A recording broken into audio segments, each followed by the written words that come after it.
जय सिया राम। आप सभी लोगों को करवा चौथ व्रत की हार्दिक शुभकामनाएं। चौथ माता की कृपा से हम सभी का सुहाग अटल रहे, माता का आशीर्वाद हम सभी पर सदैव बना रहे।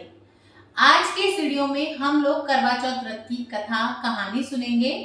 या तो आप जहां पूजन करेंगे वहीं पर बैठ के कथा सुन सकते हैं, या फिर अगर आप सभी देवरानी जिठानियां साथ में बैठकर या जो है सहेलियां साथ में बैठ के कहानी सुन रहे हैं तो फिर आप जो है ना इस तरह चौकी ना लगाएं। बेशक लगा लेते हैं तो बहुत अच्छी बात है, नहीं तो आप किसी पटड़े पर या फिर किसी प्लेट में स्वास्तिक मान लें रोली से, और भगवान गणपति की या तो कोई फोटो मूर्ति ले लें या फिर सुपारी से बना के या फिर मिट्टी से बना के भी आप उन्हें विराजमान कर लें और फिर आप कथा खाएं। बिना भगवान गणपति के जो है आपकी कथा संपूर्ण नहीं मानी जाती, तो आप गणपति भगवान को तो जरूर विराजमान करें। तो देखिए, कथा सुनने के लिए एक लोटा जल ले लीजिएगा ताकि हम कथा सुनने के बाद भगवान सूर्य नारायण को या चंद्रमा को अर्घ दे दें। और साथ ही में आप कुछ दाने ले लीजिएगा। आप गेहूं के ले सकते हैं, चावल के ले सकते हैं, बाजरा के, कोई भी आपको दाने लेने हैं। दाने थोड़े आप ज्यादा ही लीजिएगा क्योंकि इससे हमें सूर्य भगवान और चंद्रमा दोनों को अर्घ देना होता है, तो दाने आपको ज्यादा ही लेने हैं। पहले थोड़े से दाने हम अपने लोटे में डालेंगे, थोड़े से भगवान जी के आगे डालेंगे, गणपति भगवान के आगे। तो चलिए कथा को शुरू कर लेते हैं। गणपति भगवान की जय। चौथ माता की जय। एक साहूकार था, उसके 7 बेटे थे। सातों भाई बहन के साथ ही खाना खाते थे। एक दिन कार्तिक लगते ही करवा चौथ का व्रत आया। तब सारे भाई बोले कि बहन आओ खाना खाएं। तब वह बोली कि भाई आज तो मेरा करवा चौथ का व्रत है, चांद उगने के बाद ही खाऊंगी। भाई ने सोचा कि बहन भूखी रहेगी, तो एक भाई ने दिया लिया और एक भाई ने छलनी लेकर दीवार की ओट होकर दिया चास दिया। छलनी ढक दी और आकर कहा कि बहन देखो चांद उग आया है, देख ले अर्घ दे दे। बहन अपनी भाभीयों से बोली कि आओ भाभी अर्घ दे देते हैं, चांद निकल आया। सारी भाभी बोली कि दिन में भी कोई चांद निकलता है, तुम्हारा ही चांद उगा होगा, हमारा चांद तो रात को ही उगेगा। तब उसने अकेले ही भाइयों के कहने से अर्घ दे दिया और भाइयों के साथ जीमने बैठ गई। पहला ही गस्सा तोड़ा था और खाने लगी तो उसमें बाल आ गया। दूसरे गस्से में कंकड़ निकला और तीसरे गस्से के तोड़ते ही ससुराल से बुलावा आ गया और कहा कि तेरा पति बहुत बीमार है, जल्दी चलो। माँ बोली अब जा ही रही है तो खाली हाथ तो भेजूंगी नहीं, कुछ कपड़ा लत्ता लेके जा। माँ ने जैसे ही अपनी संदूक खोली, सबसे ऊपर सफेद रंग के कपड़े रखे थे। माँ ने दूसरी संदूक खोली, देखा तो उसमें भी सफेद रंग के कपड़े।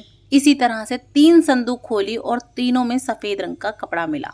तब बेटी को वही सफेद कपड़ा पहनाकर ससुराल भेज दिया और सोने का टका पल्ले में बांध दिया और बोली कि रास्ते में कोई भी मिले उसके पैर छूती जाइयो और जो सुहाग का आशीष दे उसे सोने का टका देकर पल्ले की गांठ बांध लियो। बेटी को यह कहकर विदा कर दिया। रास्ते में जो मिले वे उसके पैर छुए। सबने यही आशीर्वाद दिया कि सीली हो, सबरी हो, बहुत बहुत भाइयों की बहन हो, अपने भाइयों का सुख देखे। उसमें से किसी ने भी सुहाग का आशीष नहीं दिया। ससुराल में पहुंचने पर छोटी ननंद खड़ी थी। वह उसके पैर लगी तो वह कहने लगी, सीली हो, सपूती हो, 7 पुत्रों की माँ हो, मेरे भाई का सुख देखे। यह सुनकर उसने तभी 7 गांठ बांध ली और सोने का टका झट ननंद को दे दिया। अंदर गई तो सास ने पीढ़ा ना बिछाया और बोली ऊपर मरा पड़ा है, वहाँ जाकर बैठ जा। जब वह वहाँ गई तो उसने देखा कि उसका पति तो मरा पड़ा है। वह वहीं बैठ गई और अपने पति की सेवा में लग गई। सारी देवरानी जिठानी एक तरफ हो गई, उससे ना कोई बात करता ना खाने पीने को देता। जो कुछ बचा कुचा खाना पीना होता था वो सास उसे दे आती और वो उसी से अपना गुजारा कर लेती। इसी तरह पति की सेवा करती रही। यूं ही दिन बीत गए और एक दिन मंगसर की चौथ आई तो चौथ माता बोली करवा ले, भाइयों की प्यारी करवा ले, दिन में चांद उगानी करवा ले, घनी भूखी करवा ले। उसने सुनी तो वो सोची ये तो मैं ही हूँ, दिन में चांद भी मेरे ही उगा था, मैंने ही व्रत भी तोड़ा था। वो चौथ माता के पैरों में पड़ गई और बोली, हे चौथ माता, आप ही ने मेरी उजाड़ी है, अब आप ही मेरी सुधारोगी, मुझे सुहाग देना पड़ेगा। चौथ माता ने पहले तो धिक्कार दिया, बाद में चौथ माता बोली, मुझसे बड़ी तो पौ की चौथ आएगी, तू उससे मांग लेना। पौ की चौथ आई, उसने उससे कहा तो वो भी चली गई। माघ की चौथ, फागुन की, चैत की, बैसाख की, जेठ की, आषाढ़ की, श्रावण की, भादो की, सारी चौथ आई और यही जवाब देती हुई चली गई। अगली चौथ आएगी तो उससे कहियो, वह तेरा सुहाग दे देगी। पीछे आसोज की चौथ आई, उस चौथ ने कहा कि तेरे पर कार्तिक की चौथ नाराज है, उसी ने तेरा सुहाग लिया है, वही तेरा सुहाग दे सकती है, वही देगी, उनके पैर पकड़कर बैठ जाना।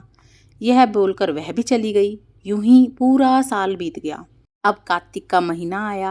कार्तिक की चौथ माता आई, गुस्से में बोली, भाइयों की प्यारी करवा ले, दिन में चांद उगानी करवा ले, घड़ी बुखाली करवा ले, व्रत भांडनी करवा ले।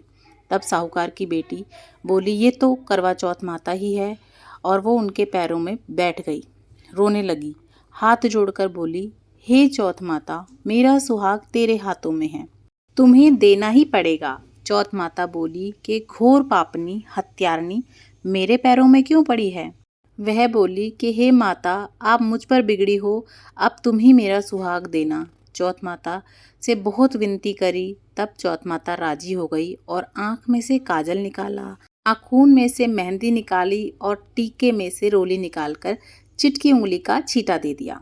देते ही उसका पति उठकर बैठ गया और बोला, बहुत सोया, बहुत सोया। तब वह बोली, क्या तुम सोए? मुझे तो 12 महीने हो गए हैं, तब जाके चौथ माता ने मुझे सुहाग दिया है। वह बोला कि चौथ माता का उजमन करना पड़ेगा। तब वह चौथ माता की कहानी सुनकर करवा मिनसकर खूब चूरमा किया। दोनों पति पत्नी जीम कर चौपड़ पासा खेलने लगे। जब सास बची कुची रोटी लेकर आई तो देखे वो दोनों तो खूब खुश हैं, खूब चौपड़ पासा खेल रहे हैं। सास भी बेटे को देखकर खुश हो गई और बोली कि क्या बात हुई। तब वह बोली कि चौथ माता आई थी। वह कहकर सास के पैरों में लग गई और सारी बात बताई और ढिंढोरा पिटवा दिया कि पुरुष की लुगाई, बेटे की माँ, सब कोई चौथ का व्रत करो, 13 चौथ करो, नहीं तो 4 करो, नहीं तो 2 चौथ तो सब कोई करो। हे चौथ माता, जैसे साहूकार की बेटी के सुहाग को दिया, वैसे ही सबका सुहाग देना, बनाए रखना, हमें भी देना। कहने वालों को, सुनने वालों को, हुंकारा भरने वालों को, सभी को अटल सुहाग देना। अपनी कृपा दृष्टि हम सभी पर सदैव बनाए रखना। तो इस तरह से हमारी चौथ व्रत की कथा संपूर्ण होती है। इसके बाद हम विनायक महाराज की कहानी कहेंगे। बिना विनायक महाराज की कहानी कहे कहानी संपूर्ण नहीं होती। तो चलिए विनायक महाराज की कहानी कह लेते हैं। एक अंधी बुढ़िया थी। गणपति भगवान की खूब सेवा पूजन किया करती थी, रोज स्नान कराती, भोग लगाती। उसकी पूजा से भगवान गणपति बहुत प्रसन्न हुए और एक दिन बुढ़िया माई के सामने प्रकट हुए और बोले, बुढ़िया माई, मैं तेरी सेवा से बहुत प्रसन्न हूँ, मांग, क्या मांगती है। बुढ़िया माई बोली, हे भगवान, मैं तो मांगना ना जानूं। भगवान बोले, कोई बात नहीं, खूब सोच लियो, मैं कल फिर आऊँगा, तब मांग लेना। बुढ़िया माई यूं ही सोच विचार में डूबी हुई थी। तभी बुढ़िया माई की बहू आ गई। तो बुढ़िया माई से बोली कि क्या बात है, इतनी सोच विचार में क्यों बैठी हो। तो वो बोली, इस तरह से गणपति भगवान आए थे और बोले जो मांगे सो मांग ले। बहू बोली, ये तो बहुत अच्छी बात है, माँ जी तुम तो पोता मांग लो। सास बोली, ये खूब कही। थोड़ी देर बाद उसका बेटा आया। बोला, क्या बात माँ। बुढ़िया माई ने उसे सारी बात बताई।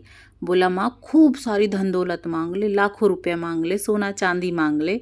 वो बोली, बात तो ये भी सही है। बुढ़िया माई मंदिर जाने लगी। रास्ते में बुढ़िया माई की सहेली मिली। बुढ़िया माई ने सारी बात अपनी सहेली को बताई। सहेली बोली, क्यों तू मांगे धन दौलत और क्यों तू मांगे पोता, तू तो अपनी आँख मांग ले, 4 दिन जिंदगी के बचे हैं, खूब बढ़िया से देखियो, भगवान के दर्शन करियो। बुढ़िया माई बोली, बात तो ये भी सही है। बुढ़िया माई पूरी रात सोचती रही। अगले दिन भगवान गणपति आए और बोले कि बुढ़िया माई मांग, क्या मांगेगी। बुढ़िया माई बोली कि मैं मांगना तो ना जानूं, पर आप जब कह ही रहे हो तो हे भगवान, ऐसा हो खूब बड़ा महल हो, नौकर चाकर हो, धन दौलत से भरा हो, सोने के पालने में मेरा पोता झूल रहा हो और 16 श्रृंगार करके अपनी आंखों से मैं अपने पोते को देखूं। भगवान गणपति पहले खूब हंसे और बोले, बुढ़िया माई, तू तो कहती थी कि मैं मांगना ना जानूं, और एक ही बात में तूने तो आंखें, सुहाग, धन, दौलत सब कुछ मांग लिया। भगवान गणपति हंसे, मुस्कुराए और बोले, तथास्तु, जैसा तूने कहा है वैसा ही होगा, और बुढ़िया माई को आशीर्वाद देकर अंतर ध्यान हो गए। हे भगवान, जैसे बुढ़िया माई के कारज सिद्ध करे ऐसे सभी के करना। हे गणपति भगवान विनायक महाराज, जैसे बुढ़िया माई पे टूटे ऐसे सभी पर टूटना। कहते सुनते हुंकारा भरते। तो इसी तरह से हमारी गणपति भगवान की, विनायक महाराज की कथा संपूर्ण होती है। और जब भी आप कोई कथा कहानी सुनते हैं तो बीच बीच में हुंकारा ज़रूर भरें, ऐसे ज़रूर करें, वरना आपको जो है कहानी का संपूर्ण फल नहीं मिलता है। तो इसी तरह से हमारी करवा चौथ की कथा संपूर्ण होती है। कथा सुनने के बाद आधे दाने तो हम अपने पल्ले में बांध लेंगे, जिससे हम रात को चंद्रमा को अर्घ देंगे।